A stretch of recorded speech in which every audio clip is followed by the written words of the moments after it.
أعوذ بالله من الشيطان الرجيم بسم الله الرحمن الرحيم الحمد لله رب العالمين والصلاة والسلام على محمد وعلى آله وأصحابه أجمعين سبحان الله والحمد لله ولا إله إلا الله والله أكبر ولا حول ولا قوة إلا بالله العلي العظيم عدد كل حرف كتب ويكتب أبد الآبدين ودهر الداهرين ربي زدنا علما.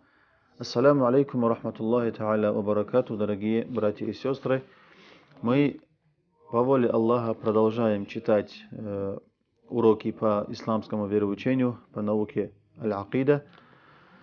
И на прошлом уроке мы рассказали в общих чертах, сколько обязательных сифатов у Всевышнего Аллаха, сколько недопустимых сифатов у Всевышнего Аллаха и один допустимый сифат. Также мы рассказали об обязательных сифатах посланников Аллаха, пророков, и сифатах, которые недопустимы в отношении посланников Аллаха, и допустимый сифат. Также мы разъяснили понятия аль-ваджиб, аль-мустахиль, аль-джаиз, то есть понятие обязательного в науке акиды, понятие недопустимого, невозможного, аль-мустахиль, и допустимого. Первый обязательный сифат, который должен знать каждый мусульманин, это сифат Всевышнего Аллаха аль-вуджуд. Относительно смысла этого сифата есть разные мнения ученых. Поэтому мы, не вдаваясь в подробности этих разногласий, мы перейдем к разъяснению доказательства, общего доказательства, о котором мы говорили в начале наших уроков. Это далилюн иджмалиюн, общее доказательство, которое должен знать каждый мусульманин. Незнание этого доказательства является грехом для каждого мусульманина. И также, по мнению некоторых ученых, незнание этого доказательства, этого логического доказательства человека делает не мусульманином. Хотя это мнение является слабым, самым достоверным, сильным мнением является то, что человек, мусульманин, который не знает это доказательство, является грешным мусульманином. Итак, что же является доказательством существования Всевышнего Аллаха? Доказательством существования Всевышнего Аллаха является весь этот мир, вся эта вселенная, которая окружает нас. Все, что мы видим вокруг себя, является доказательством существования Всевышнего Аллаха. Каким образом? То есть,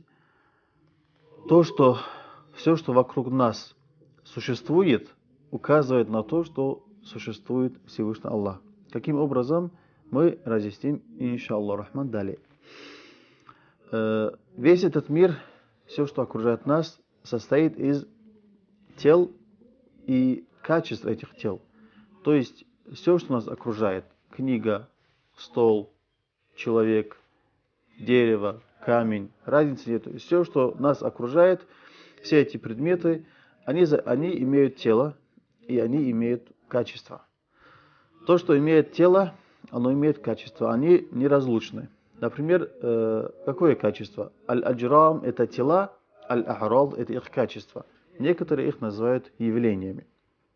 Например, возьмем книгу. Книга – это тело. У этого тела есть качество. Качество какое? Например, цвет этого тела. Или же качество какое? Это тело находится в движении или же находится в покое, в неподвижном состоянии.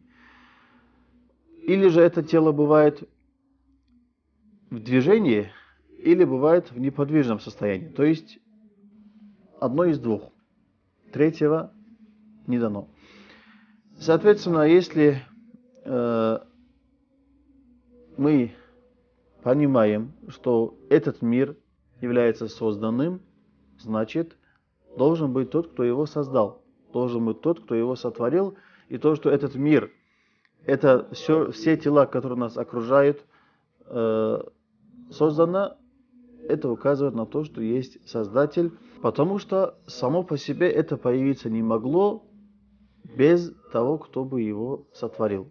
Почему? Потому что до существования этого мира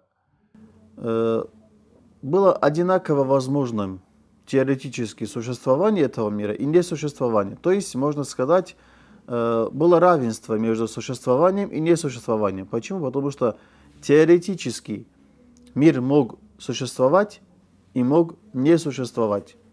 В определенный момент он мог появиться, мог не появиться.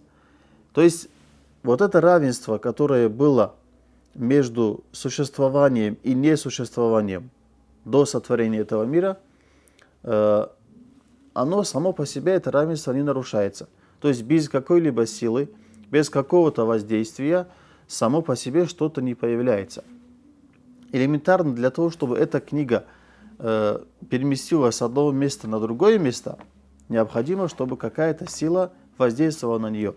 Без какой-то силы, без какого-то воздействия сама книга, сам предмет, само тело, оно не появляется, оно не двигается, в нем какое-то движение, какое-то изменение не появляется.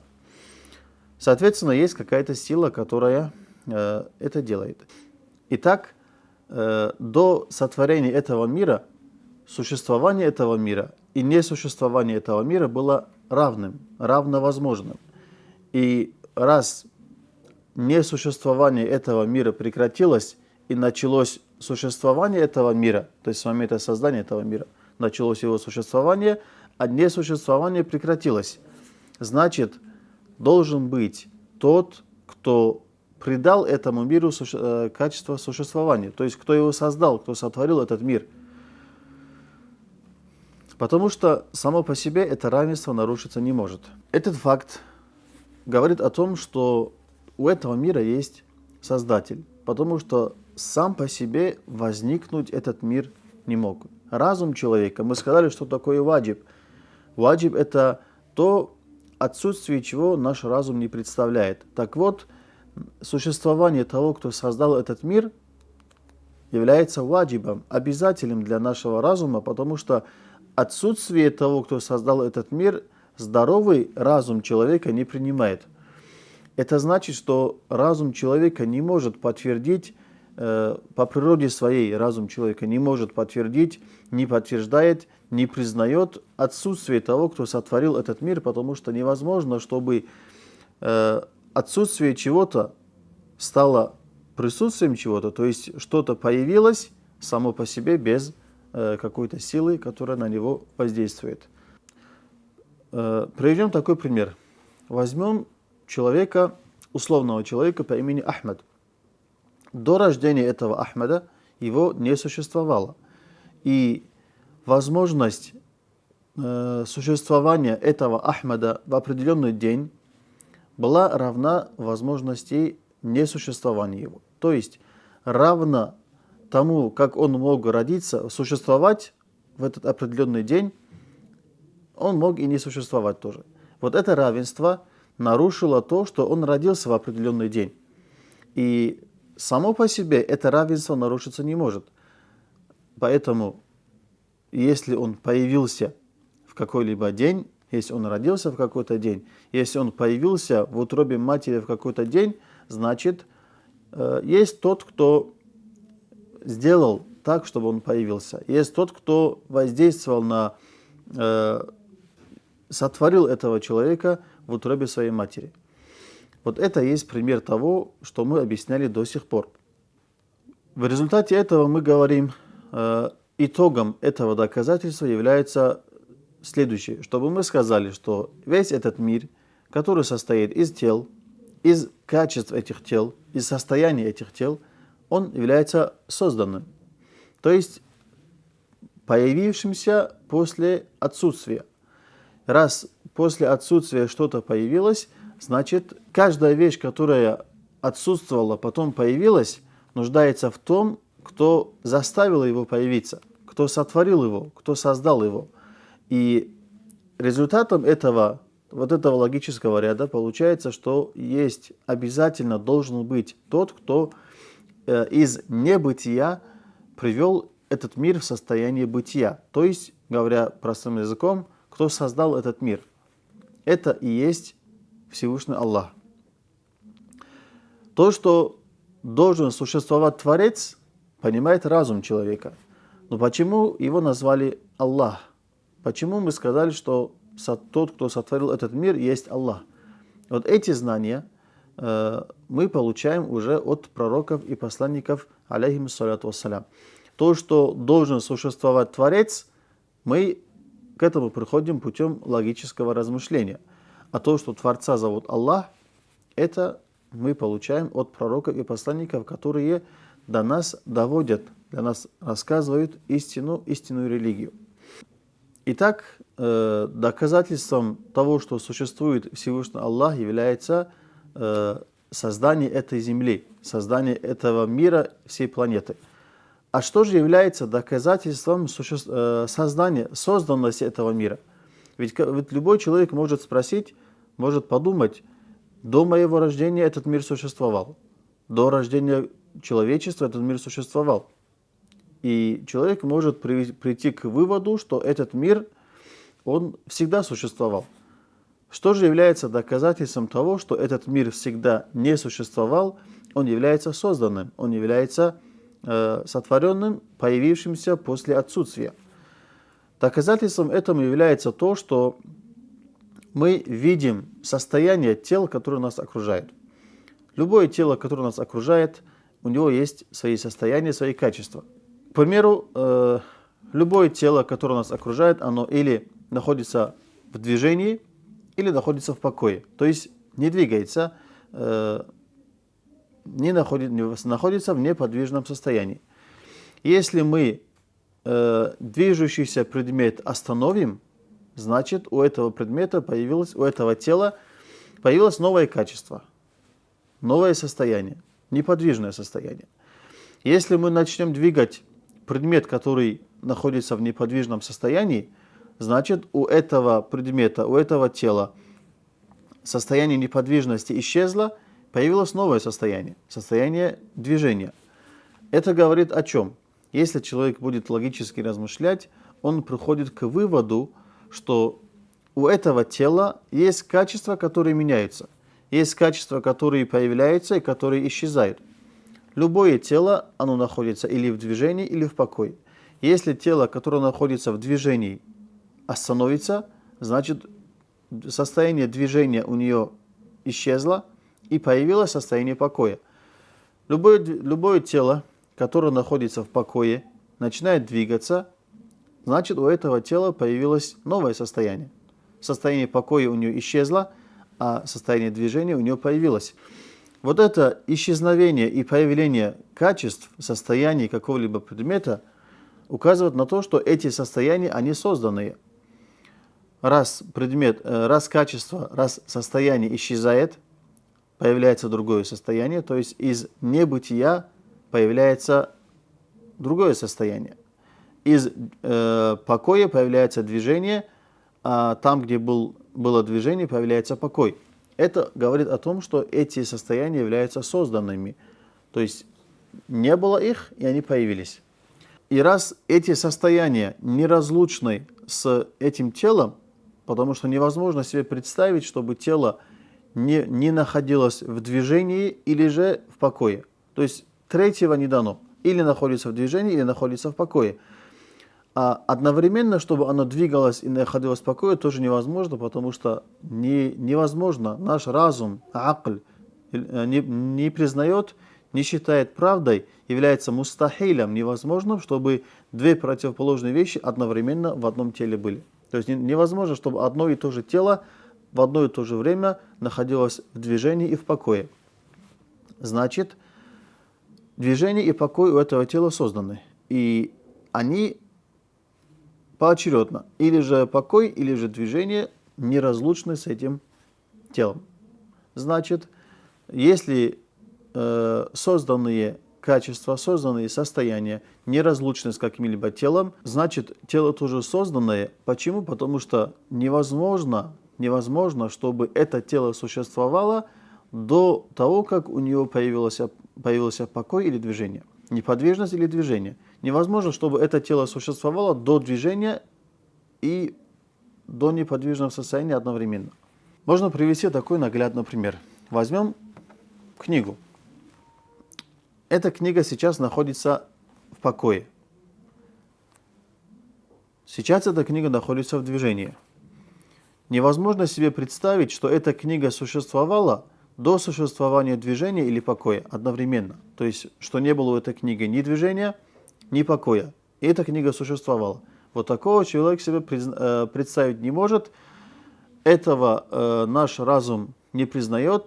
Соответственно, если у этого тела есть созданные качества, это тело находится в созданных состояниях, значит, это тело тоже создано. Это логический довод на то, что весь этот мир является созданным, потому что все, что вокруг нас, все, что окружает человечество, вся эта вселенная, она находится или в состоянии покоя, или в состоянии движения.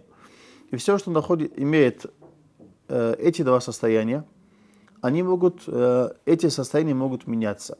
И то, что меняется, означает, что одно состояние исчезло, другое состояние появилось. Это состояние может исчезнуть, появится другое состояние. Значит, эти состояния созданы, а те тела, которые невозможно представить отдельно от этих состояний, также являются созданными. Соответственно, наш разум приходит к выводу, что весь этот мир является созданным. И согласно тому доводу разума, о котором мы рассказали чуть ранее, если весь этот мир является созданным, значит, есть Создатель. Значит, должен быть тот, кто этот мир сотворил.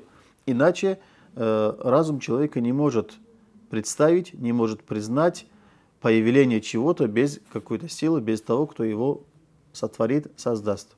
Это является доказательством того, что существует Всевышний Аллах.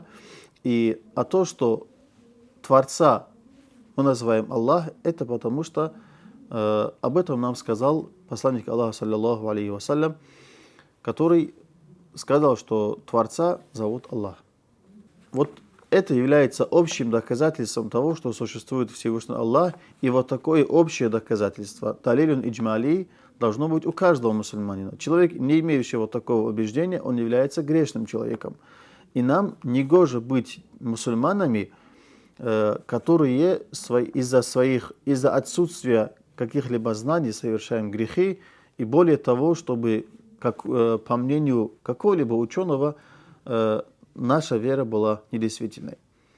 А что касается доказательства из Корана, то можно привести много аятов, в которых говорится о существовании Всевышнего Аллаха. В одном из аятов сурату Рум, аят номер 8, Всевышний Аллах говорит следующее. Бисмиллахир рахманир рахим. Авалям факкару фи анфусихим ма халака Аллаху ас-самавати вал арда ва ма байнахума илля бил хакки ва аджалин мусамма ва инна каthиран минан наси биликаи раббихим лакафирун. Всевышний Аллах обращается и говорит: неужели люди не размышляют хотя бы о самих себе? Хотя бы о самих себе, то есть о самом человеке, у которого сложный организм. Человек, которого другой человек создать не может. Этот человек, которого создал Всевышний Аллах со всем этим организмом, всеми этими клетками, нервами, кровеносными сосудами, плотью, костями и так далее. Неужели человек не размышляет о самих себе? Всевышний Аллах не создал все это, не создал небеса и земли просто так, от нечего делать или же для какой-либо лжи. Поистине Всевышний Аллах создал весь этот мир, небеса и землю, для истины и на определенный срок. И поистине Всевышний Аллах говорит, что многие люди во встречу со Всевышним Аллахом не уверуют. Это говорит о том, что Всевышний Аллах в Коране призывает нас, чтобы мы размышляли о самих нас, о том, что окружает нас, и это размышление приводит человека к тому, чтобы он подтверждал, он уверовал в существование Всевышнего Аллаха. Когда у одного бедуина спросили о доводе, о доказательстве существования Всевышнего Аллаха, он сказал: если я нахожу верблюжий помет, верблюжий кал, то значит это указывает на то, что оттуда прошел верблюд. Если я нахожу кал ишака, это указывает на то, что оттуда прошел ишак. Если я нахожу следы от ног, это означает, что отсюда прошел человек. А то, что существует весь этот мир с этими небесами, с этими горами, с этими морями, это все указывает на то, что есть Творец у всего этого, который знает и который является вечным. Это является необходимым доказательством для каждого мусульманина. Дай Аллах, чтобы мы это все поняли, запомнили и обучали тех, кто этого не знает. Вассаляму алейкум ва рахматуллахи та'аля ва баракатух.